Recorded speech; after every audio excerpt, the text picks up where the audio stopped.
Okay, Commissioners, the next item is item number 14. It's 430 Broome Street, a.k.a. 39.5 Crosby Street, located within the Soho Cast Iron Historic District Extension. It's docket number 165118, Borough of Manhattan, Block 482, Lot 7503. It's, application for certificate of appropriateness. This is a Queen Anne-style store and factory building designed by Julius Kastner and built in 1894-95. The application is to replace storefront infill, alter the facade, and remove basement stairs and areaway ironwork. Good afternoon, Commissioners. Olivia Brzee, Preservation Staff. The item is 430 Broome Street, and the application is to replace storefront infill, alter the facade, and remove a set of basement stairs and areaway ironwork. 430 Broome Street is this building here, a Queen Anne-style brick commercial building dating from the mid-1890s. However, a core of the building dates to earlier in the 19th century. It is located on the northeast corner of Broome and Crosby Streets within the Soho Cast Iron Historic District Extension. Today the applicant is seeking approval for the replacement of the non-historic storefront infill on Broome Street, enlargement of these historic window openings on the Crosby Street facade for introduction of new storefront display windows, the removal of this set of basement stairs and decorative areaway ironwork that was installed pursuant to a 2012 C of A issued by the Commission. And finally, there is a concrete ramp at the Broome Street entrance that was installed after designation but without LPC permits, and the proposal is to remove that ramp. So the architect will walk you through the details of the proposal.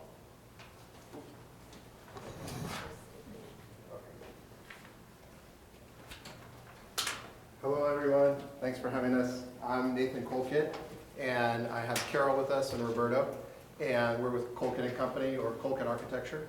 And we first were asked to look at this building on Broome in the intent of the owners said, gosh, could we make this all storefront? What if we could open this up? You know, Soho is all about retail, we have all this stuff here. Let's just bring out as much storefront as possible. So I'm sure you guys are all very familiar with the area in the building. If we go, Carol, quickly to the first proposal when we first brought to Landmarks, we said, gee whiz, if the owners could have their druthers, they would have all glazing, like all across the bottom. Now, within reason, in the sense that we wanted to ask the question, we presented this to the owners, what if the building was built initially with all retail? In other words, what would they do in that time period? Now, granted, the scale of the building is much smaller than some of the large warehouse conversions, those larger buildings. It was always a residential building with retail and mixed use on the ground floor. But it was a fun question to ask because, you know, what would be their intent? How would they do it? And we proposed, or we hypothesized that, gosh, maybe they would just take that and wrap that all the way around as far as the cast iron, which is the typical motif that they used in the storefronts on the Crosby side. So, for lack of a better word, the staff laughed at us and said, "You guys are ridiculous." And I don't think, in the nicest way possible, it was much more tactful. And they said, why don't you guys do your homework and come back to us and see what's happened over the course of time throughout, you know, these different communities in Manhattan. Why don't you stick to buildings that are similar scale, similar style, similar type, and look around and see what they did over the course of time. So Carol, if we go back to the case studies, that's essentially what we did over the last 6 to 8 weeks. We looked at if you go back, we looked at a number of different locations. We looked at Moore Street, at Crosby, at Greenwich, and then another project on Greenwich, or Hubert and Greenwich. And what we found is that there's been more of an organic evolution along those side streets, and that it's not just this blatant.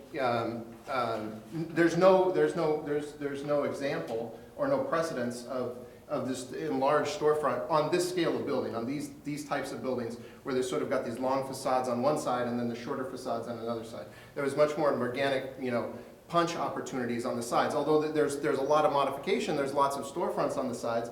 They're less symmetrical and less monolithic, if you will. So if we go forward one more slide, Carol. And then we sort of mapped on the building with magenta these different changes over time, mostly having to do with obviously the fire escapes and signage, and then the ground floor level, the cornices and the moldings, and how that has sort of started that evolution as it started to continue down the side. There's been small changes and modifications along the side, and stretching as far as the awnings, and then the changing to the wells, changing on a few of the window locations, and there has been this precedence of sort of wanting to do things on that ground level with the evolution. And now that this area has been, sort of absorbed into the Soho area, that means a number of different things, not just historically, but also relative to its use and how the neighborhood is sensed relative to the rest of the fabric of New York, and also relative to the community now that it's part of Soho. So Soho, that has certain connotations for use and for real estate and for renters and the value and what it means. So there's a lot of different things going on. So we sort of mapped out these different areas for you. Now as you go to the next slide, we look, again, just over time, the 1920s and 30s, minor modifications to the side, and then we fast forward, the most recent photos are from the 70s, and you see a few more modifications to that lower area on the side. And then you see in 2014, between the 70s and 2000s, before it was adopted into Soho, you saw this stretching of this area and sort of wanting to include this in the retail area. And then the awnings that were added, there was a removal of some historic trim work along that first floor, somewhere between the 30s and the 70s. And then these minor modifications along this ground floor to sort of make it more useful. There's terraces here, there's awnings. This has been a restaurant for the last number of years. And there's been seating outside there and things like that. So that use has been stretching along that side to activate that whole side of the use of the community of that area. And the connection between the interior and the outdoor has been stronger and stronger as far from a use standpoint recently, especially as it's been a restaurant with the awnings and the terraces. When did it become a restaurant? And when was it commercial? I don't know. Before they had light, I think early on it was like light manufacturing, that a few little light manufacturing and retail on the very front. Right, but originally it was just a residential building? Or The ground floor, I think, always had a retail storefront in the front, and then it had a light manufacturing intent for the ground floor. Okay. Now, I can't remember what the original light manufacturing that occupied there, what they did. Cosmetics. There was a small cosmetics company. I mean, Okay. very Oh, old. right. Just clarify, the building was potentially, when it was originally constructed, a residential building, but it was enlarged in the 1890s for a factory use. And prior to that, it had a grocery store in it, so there, I think, is precedent.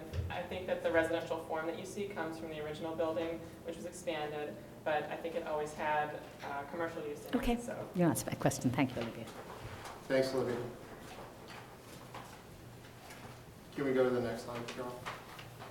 And then, in talking about materials, there's no need to introduce any new materials to the building, as far as there's, cast iron on the storefront, there's wood windows and trim work, there's the iron and wood cornices and metal trim work. So anything that would be done here, the intent would be, especially, let's just take the site on Crosby, we could essentially make that even more historic than it is right now. It's been modified over time, but all the cast iron is still there, so that could be maintained and even hopefully restored in some sort of way to make it more authentic. And then continuing those materials down the side. So whatever we'd be using would be in keeping with the context and the fabric and the building and the neighborhood. So the intent inside is to have a couple different suites, to have a couple different retail areas, and have one retailer that could be accessed from this side and one retailer that could be accessed from the front. In doing so, one of the things that they're looking at is saying, gosh, these two wells have been added, although they've been added and approved by the commission. This one in particular, there's a little step up here. Gosh, if we can make egress work coming out of the ground floor with one well, if we could gain some of that sidewalk area back by removing the non-permitted ramp and by covering up that well, it would be great for the community and great for the sidewalk as far as getting the building presence and allowing that to be more useful, both from just walking and strolling, but also for the windows and things like that. And that could be covered up with the little vault skylights or something like that. Something again that could be keeping with the context of Soho. And then again, looking at what would be looking at to modify as far as modifying some of these windows in here, and then removing that well, and then restoring some of these storefront and items in the front.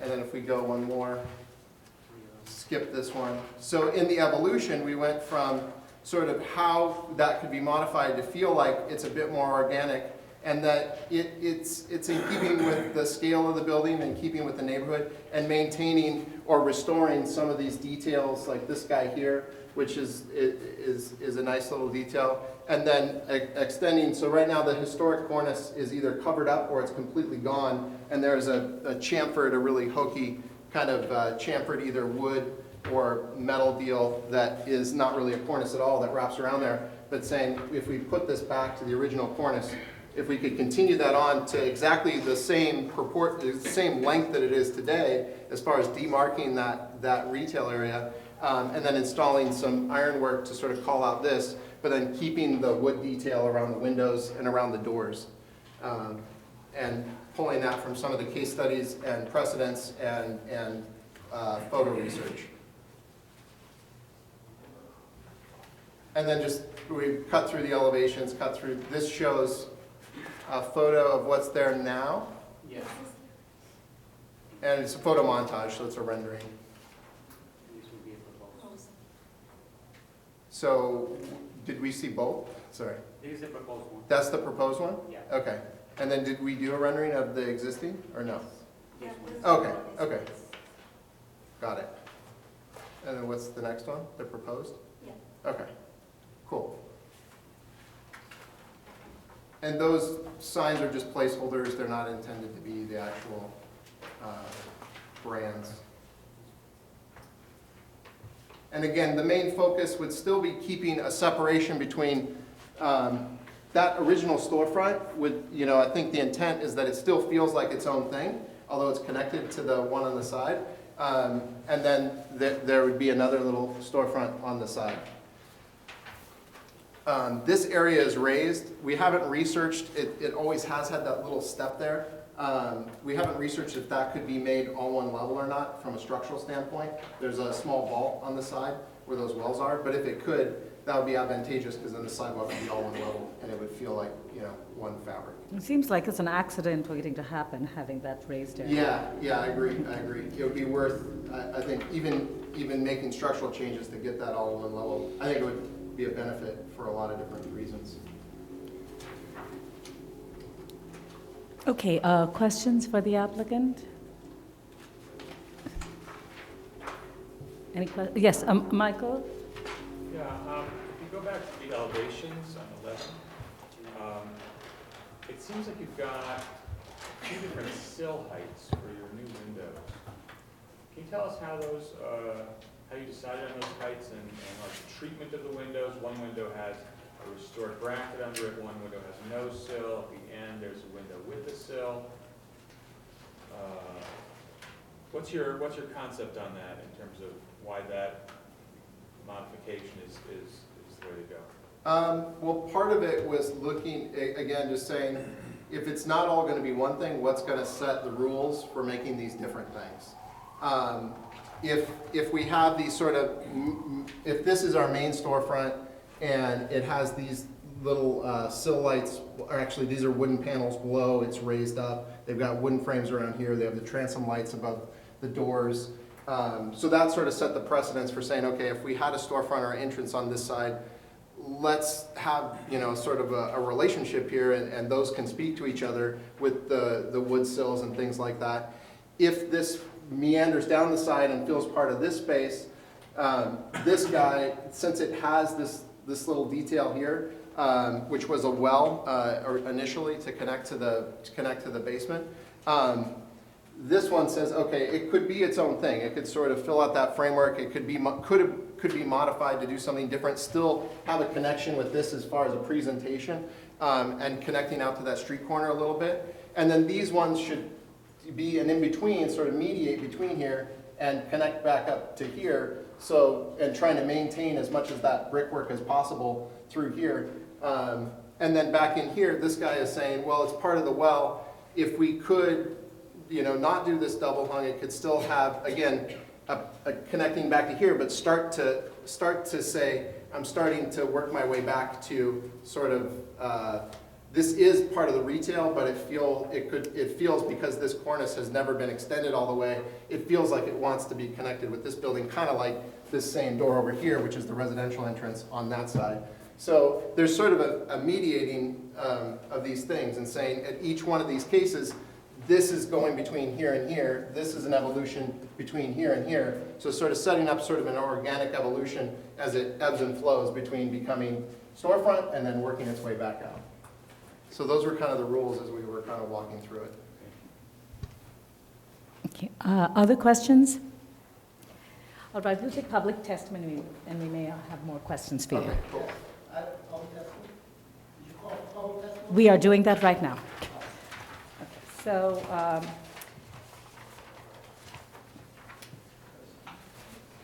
Barbara Zay?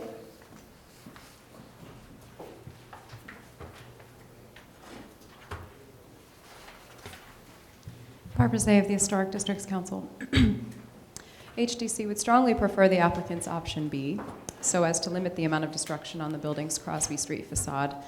We do recommend, however, two things that could improve the proposed design's appropriateness. The first would be to keep the areaway ironwork at the southern end of the Crosby Street facade, as its removal would not be necessary. The second would be to maintain the historic size of the storefront cornice. Our committee felt that it was a little bit bulky, especially since it goes all the way down or up Crosby Street. Thank you. Just to clarify, so your recommendation was to keep the areaway that they have right now, the second one? The areaway that's at the corner, closer to the corner, it seemed to us that since there's not going to be a door over there, that since there's windows, that why remove that area, that ironwork? Okay, thank you. All right, are there... Okay. Yeah, this? Yes, okay. All right, Toby Berkman, CB2. Good afternoon. I'm Toby Berkman. I'm Chair of Community Board 2. First, I wanted because I wanted to introduce myself. I also want to just say that we're going to be working very hard in Community Board 2 to improve our landmarks participation and to try to make our participation more consistent. But mostly I came because we're very unhappy with this application. And we were not unhappy with all aspects of it, but I think that the most disturbing thing to us was the loss of the very pretty much intact pattern of punched windows that extends all the way from the roof to the ground, which really projects the spirit of the time that it was put there, even though there is a cornice that's been added. That pattern, we believe, should hold and should stay. And we think the loss of both that pattern and the fabric is very upsetting. And we hope that you will deny that part of this application. I think that, I should say we're also obviously don't think that Soho is all about retail. And really what I think this does express is the idea that Soho is all about retail.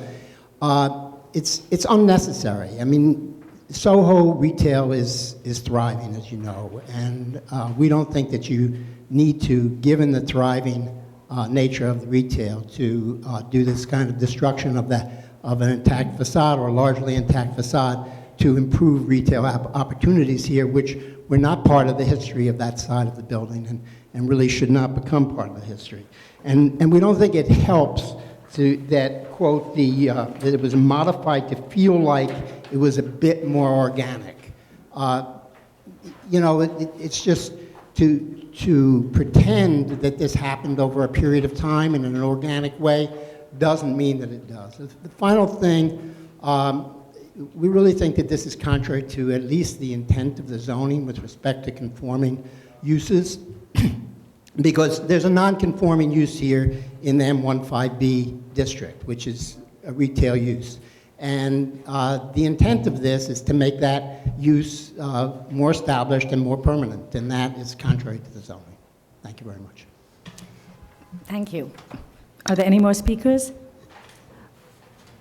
All right, just on the comment on the use itself of being commercial use, it's non-conforming, meaning that it's a grandfathered use, but a non-conforming use has a legal status. So just clarify that. But yes, the zoning otherwise, the M15B doesn't allow ground floor retail uses, except I think. Maybe not, and I think M15B doesn't allow ground floor retail use at all. M15A allows it in certain situations. That's it. So, if a new building were to be developed, they would not be able to put ground floor retail. On this, the Crosby Street. In the district, which is M15B, so yes, at this location. Okay. But I just want to clarify that the retail use it's a legal use. It's not an illegal use, it's just a grandfathered use. Okay, there are no more speakers. Are there any more questions for the applicant? Yes. Just a clarification. Yeah. Right now, it's still a residential building above, right? And the entry is the furthest one on the left? It's the one on the right, in the room elevation. The entry to the residence? Exactly. It's this guy right there, yeah. And not on the other side? On No, Crosby Street? What is no. that entry? That's an entrance that's part of the retail area on the ground floor. So that doesn't, it's not connected.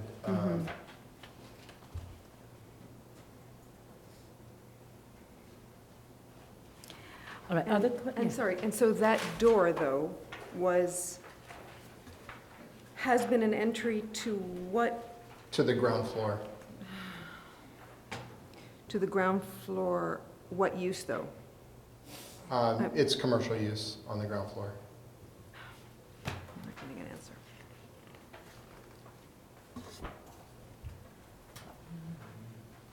But to the same, sorry, it has been used, that door is used as a secondary door Correct. to the storefront that's there today? Correct. Okay.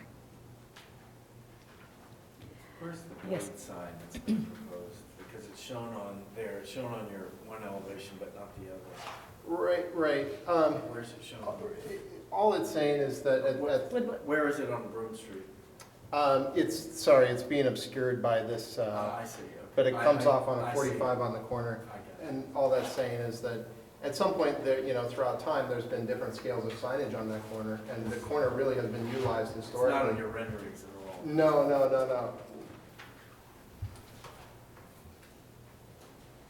But you're saying historically there was a blade sign here? If you look through the photos, there's been different scales of signs on the corner. Carol, if you bring those up. But that's not part of the current application. It is. So, yeah, in 1927, they had a big sign. Is- 1932, they had a big sign on the corner. 1940s, they had a different sign on the corner. So throughout time, it's emblematic of those time periods, and maybe some things should be part of today. and But maybe can I some just, things but these are not all your buildings, right? They're different buildings. shouldn't. No, that's our building. Okay, but for some reason there's a column over there in setback, is that what Yeah, at one happened? point, There was the corner was chamfered behind the column. I see, So okay. you had a chamfered entry on the corner. Okay, and then it was subsequently filled out. Yep. So the column remains. All this cast iron is intact on the storefront. So the original cast iron is still there, and the goal is to maintain that. We haven't investigated where the cornice is above. The intent is to keep the original proportions and put it back to the original proportions. But we think the original cornice may be underneath this thing that's been softened out. There's been like a wood box built around something. So we think it's probably in there to a certain extent. But the intent would be to maintain that and then put that back to, the original intent. If you see it now, it's been pulled up and it's been boxed in and enclosed, but it might be behind there because all the rest of the cast iron's there and it looks like it pops out some more. So it looks like they just covered it up with like a wood box. Sorry, so you're saying that the Crosby Street side has these cast iron columns that all along the length, which is what you're saying in proposal A, or you're putting them in? No, on Broome Street, these, Right, the Broome, columns are I'm still asking there. about Crosby, because that's the issue. What about Crosby Street? And you're, in proposal A1, you are showing, That was when the staff laughed at me. Right, so let's just Right. focus. You're not, this is not your proposal, No, is it? Okay, so let's I just want to go to understand the, what he's saying there, Okay. because he keeps, So, She wants to know what an existing. Are there cast iron are any of columns those along that? existing? These ones, no. This is a proposal to say, if there was gonna be a storefront here, what if it looked like the one on Broome Street? And there was a connection between the two, from a material standpoint and a use. exactly. no, it's not. What happens to the left and right of door number 6 under the word Zara across the street? Right here Yeah, and it's right. like some white Yeah. space. The, Stucco, Brick. Swiss cheese? Wow. what happens on the Broome side, guys? Are there side lights in there? It's Crosby side. There's, yeah, I'm sorry. It's just like woodwork or, It is woodwork? yeah. Okay. I mean, the only cast iron column is the one in the corner, like of Broome and Crosby. So it's an opaque, solid painted material? Yes. Some, Yes. Bless you. The intent would be to match whatever's on Broome Street. All right, other questions? Okay, so yeah, just for me, let me just see if I can, or you could just tell us what the full scope of the work you're talking about. So you're introducing this cornice and extending it all the way across on Crosby Street, correct? And It's this- already been introduced. It's been and introduced? It's already there. Okay, but the dimensions of this are the same as they are currently, or this is We're historic? proposing making it the historic dimensions. And that's based on your research, and you've identified what the, Correct. okay. But historically, it didn't extend all the way across Crosby, correct? It only- Historically, it didn't, but now it does. All right, and right now, historically, was there a wraparound? What do you mean? The Did cornice just went, Yeah, it went to about here. okay, all right, okay, just wanted to understand that. So that's one thing. Then you're punching in, changing the fenestration, right? Yes, You're removing, enlarging the fenestration. enlarging, okay. And then there's the areaway that you're removing, correct? And then you are introducing signage. Yes, Is there anything else? that sounds about right. Okay, and the signage means one blade sign, and then, are these other signs, is that before us as well, Jared, just the ones that are on the cornice? Those are placeholders for, that's where The they're proposing placeholders their for- their but that's- signage and the fascia of the, Okay, but you're introducing two other signs. Correct. Okay. All right, any other questions for the applicant? All right, I understand that in your ideal world, you would want to have glazing over the entire portion, and the staff sort of said that seems the wrong direction to take. But I think that, I'm just wondering, when Michael Goldblum, our commissioner, asked you about what's your approach or philosophy to this storefront, and how are you making the decisions for its proportions, I just found that, I don't know, I just found that answer sort of seemed like you were taking random things and putting it together. I don't know, I didn't find that a very sort of comprehensive way. It seems to me, and I'm asking you, did you think about the fact that this historically was more of a masonry punched windows, and how to work within that, still recall it, but give you your transparency? It seems you started off with asking for what it would be if it was a different building, essentially. And then you said, speculatively, well, suppose there was ground floor, what would they do? But it seems maybe one way of looking at this is that historically it has this brickwork and punch windows as a residential building, and how does one work with that for a new use? And that could help you with maybe the dimensions and the placement of these windows. So I don't know if you want to respond to that. Did you think that would it work? I guess having retail, would it work to have windows that are much more reminiscent of residential windows? And, Well, no, oh, it doesn't. If you look at what's there, and if you go back to the existing, or just so, yeah, go back, go forward, Carol, one more. So if you have double hung windows, they're proportioned for people to stand inside, and they're for privacy. That's the notion of residence. So they're there to obscure to a certain extent. So, and for ventilation. So you have a double hung, you're opening it, but the point is to create privacy and not to necessarily make that strong of a connection.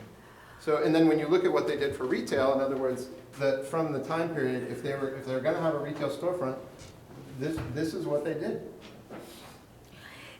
but currently there is retail, correct? Right now, it's all one tenant. So I see, okay, so, Trying to establish 2 stores here. all right, okay. I think that's the issue. Um, It's not unlike what we saw in Park Slope this morning, where there was a pizza place next to it. Right, right. Okay, so now I understand, right. So there was one tenant, it doesn't matter now, but you put 2 tenants, you want more transparency. Okay. But to further, where you're going, if, gosh, if one was to say, well, what if more of these double hung windows were maintained? So what if, you kept, what if these, since they're not getting any wider, what if these stayed as double hung windows? What if this stayed as a double hung window? What if this stayed as a double hung window? So what if there was less of, enlarging these areas and less of just a, plate glass window with, wood trim around it? And what if there was, more saying, okay, really there's only 2 vocabularies in this. You have the storefronts, and then you have existing double hung windows, and you try to maintain that a little bit more. So in other words, that's the direction you're pulling. But if you're gonna have a storefront, these don't say storefront, and they don't say retail. It's a little unfair. They don't say it because that's the way you're drawing it. In fact, for this particular building, they seem to be saying it okay for the tenants, and there are lots of cases where you do have situations like this where you're going to have lights on there, you're going to have displays in the window. No, I mean, it may not be ideal, but it is done. It's done, yeah, absolutely. People will make do with anything if they have to. Yes, Diana? Yeah, I'm going to ask the question a different way because I'm interested in it from a different perspective. So, one way which we see sometimes happening, you could have gone from, you could have created windows that spanned 2 windows. That is, took out the masonry between 2 windows. Yep.